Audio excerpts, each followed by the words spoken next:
ঈশপের গল্প নেকড়ে বাঘ ও মেষ।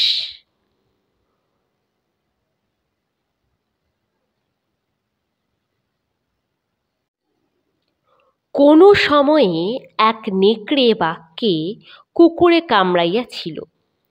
ওই কামড়ের ঘা ক্রমে ক্রমে এত বাড়িয়া উঠিল যে বাঘ আর নড়িতে পারে না। সুতরাং তাহার আহার বন্ধ হইল। একদিন সে ক্ষুধায় কাতর হইয়া পড়িয়া আছে। এমন সময়ে এক মেষ তাহার সম্মুখ দিয়া চলিয়া যায়। তাহাকে দেখিয়া নেকড়ে অতি কাতর বাক্যে কহিল, ভাই হে, কয়েকদিন অবধি আমি চলৎ শক্তি রহিত হইয়া পড়িয়া আছি, ক্ষুধায় অস্থির হইয়াছি, তৃষ্ণায় ছাতি ফাটিয়া যাইতেছে। তুমি কৃপা করিয়া এই খাল হইতে জল আনিয়া দাও, আমি আহারের জোগাড় করিয়া লইব।